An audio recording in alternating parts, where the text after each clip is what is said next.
The morning sun filtered softly through the tall windows of the Liceo Artistico di Brera, casting a golden hue over the worn cobblestones of the quiet Milanese street.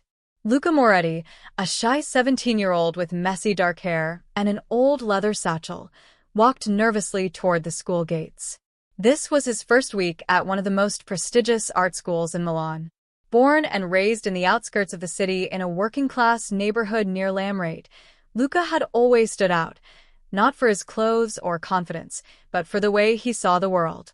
His sketchbooks were filled with curious scenes of city life: old men playing chess in Sempione Park, pigeons perched on the Duomo, lonely silhouettes at tram stops.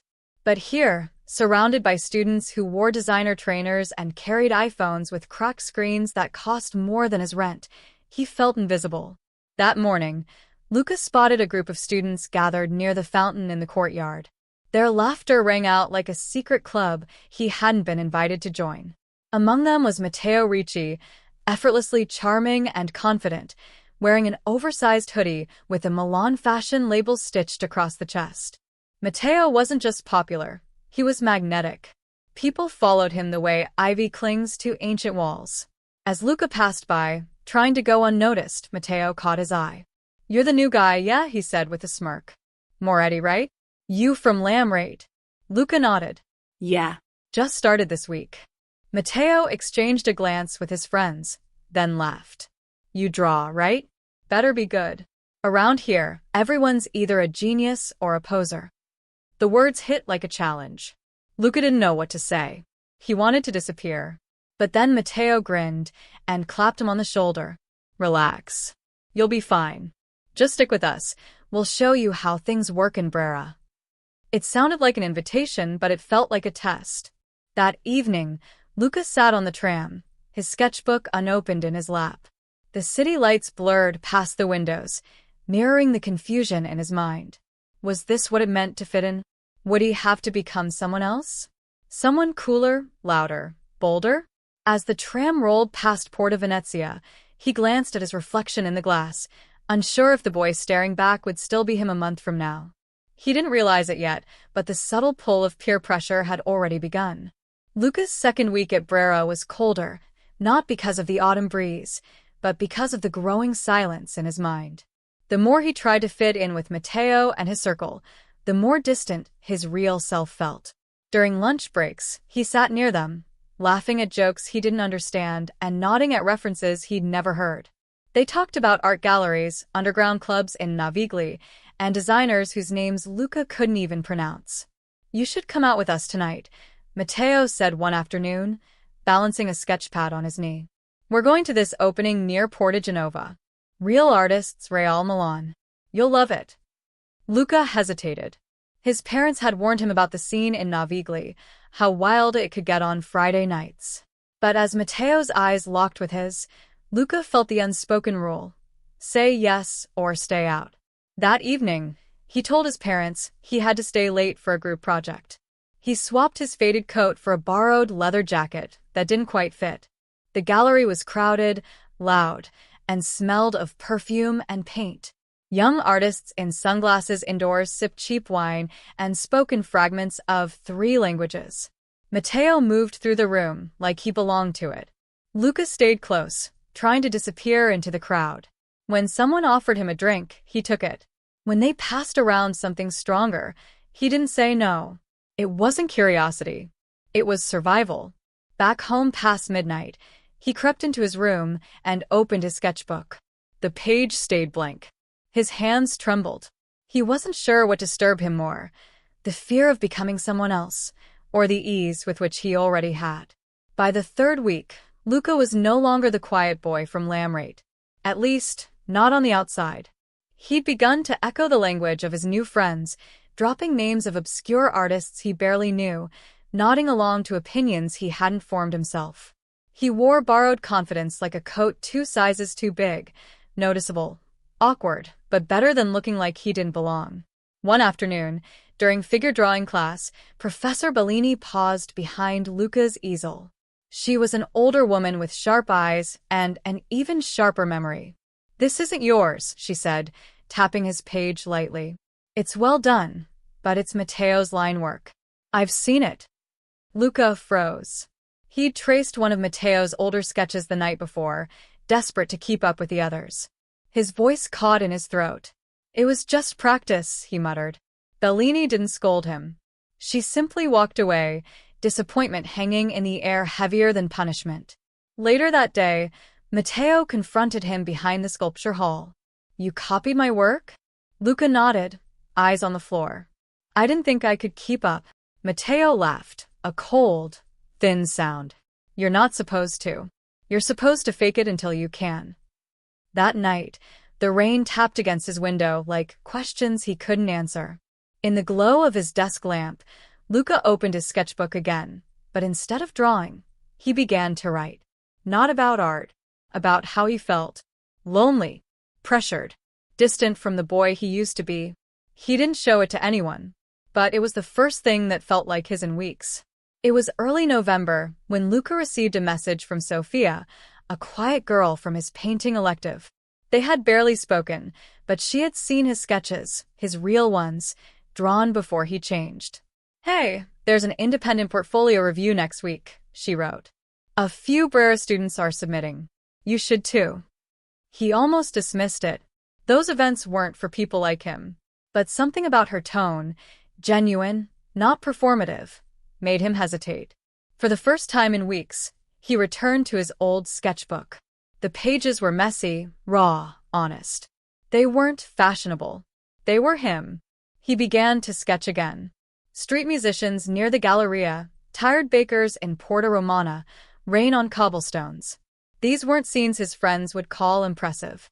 But they were real. When he mentioned the event to Matteo, the reaction was immediate. A portfolio review? Matteo scoffed. What, with the old guard?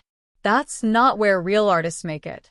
You want to be discovered, not judged by gray-haired has-beens. Lucas said nothing. But that night, he finished a piece that made his chest ache. A boy standing alone in a crowd, hands in his pockets, face half in shadow. He titled it, Invisible. And for the first time, he began to consider that being invisible might be better than being fake. The week of the portfolio review arrived, and with it came tension Luca couldn't ignore. Matteo's group had grown distant, their jokes sharper, their glances heavier. He wasn't sure if they knew he was attending the review, or if they simply sensed his shift. On Thursday, as he crossed the courtyard with his sketchbook tucked under his arm, Matteo called out from the steps. Moretti, you think you're better than us now. The tone was casual, but Luca could hear the edge beneath it. He stopped walking. Every pair of eyes around the fountain turned to him. No, Luca replied. I just want to be myself. There was a pause, short but deep. Then Matteo laughed, shaking his head. You'll be back. Luca didn't answer. He kept walking. The review was held in a dim gallery off Via Tortona. Older artists, professors, and independent curators sat at tables, flipping through portfolios with quiet focus. It was nothing like the chaos of Navigli. No flashing lights, no loud praise, just quiet attention. When it was Luca's turn, he laid out his drawings. The judge didn't speak for a while, then finally said, These are honest. You see things most don't. Those 5 words hit harder than 100 compliments from Matteo. Later that evening, Luca walked home under the yellow glow of the street lamps. The night was still, the city slower than usual. His phone buzzed with messages he didn't open. In his bag, his sketchbook rested heavier than before, but for the first time, it felt like it belonged there. Luca no longer sat at the fountain during breaks. He returned to sketching in quiet corners, the library, the back of the studio, the empty stairwells. Though he was still at Brera, it felt like a different school now. Quieter. Clearer. Sofia sometimes joined him. She didn't speak much, but she listened. They didn't talk about Matteo or the others. They talked about shadows, light, texture, things that made sense on paper. One day, Professor Bellini pulled him aside after class. I saw your portfolio at the review, she said. Thank you for showing your voice. Luca smiled, just barely. It wasn't praise he wanted anymore. It was recognition. But peer pressure doesn't vanish overnight. Later that week, as he waited for his tram, Luca heard hurried footsteps behind him. Matteo. Alone. You really went through with it, Matteo said, lighting a cigarette with fingers that didn't look as steady as they used to. Did they love you? The real artists. Luca shrugged. They saw me. That was enough. For the first time, Matteo didn't laugh. He exhaled slowly, looking out at the tracks. You know, it's harder being yourself. You'll get eaten alive. Maybe, Luca said. But at least I'll know who I am. The tram approached, headlights soft through the Milan fog. Luca stepped in without another word. Matteo didn't follow. And as the tram doors closed, Luca stared out at his former friend, realizing something important. Some lines, once drawn, don't need to be erased. They just need to be finished. The days that followed were quiet, but not empty. Without the noise of pretending, Luca found space to breathe. He walked through Milan with new eyes, less rushed, more curious. The city had always been full of stories. Now he was listening. At school, things didn't magically improve. Matteo no longer spoke to him. Some classmates still whispered. But the silence was no longer sharp. It felt like room to grow. Luca began working on a new series for an upcoming student exhibition. This time, he didn't try to impress anyone. He sketched old women selling flowers near the canals, the way shadows fell across shutters in the morning, lovers arguing gently on trams. The scenes weren't loud.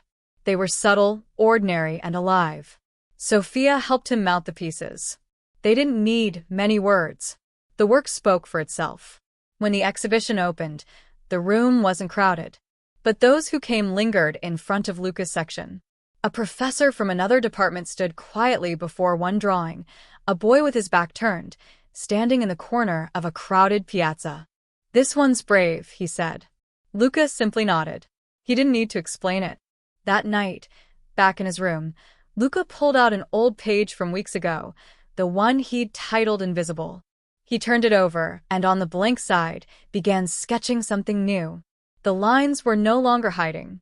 They were leading somewhere. Winter began to settle over Milan. The wind was sharper, the skies a pale gray.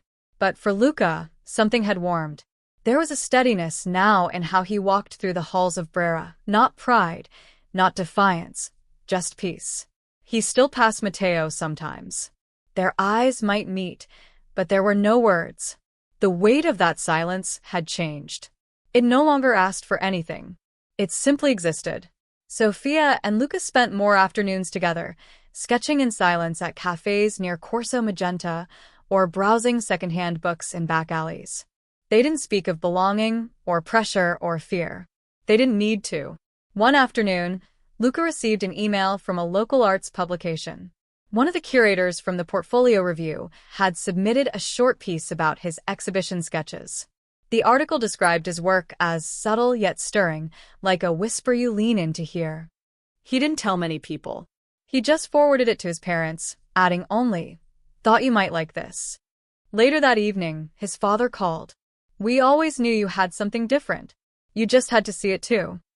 Lucas stared at the city from his window. Down below, a woman with a red scarf was walking her dog across the street. A tram rolled past in the distance, bells clanging softly. He picked up his pencil again. There was no pressure now, just the quiet hum of a story waiting to be drawn. Spring approached Milan with a gentle breeze and blossoming chestnut trees lining the streets. Luca felt it too, like a quiet stirring inside him, a readiness to grow beyond the shadows. The exhibition had come and gone. His work had quietly caught attention, but Luca didn't seek applause.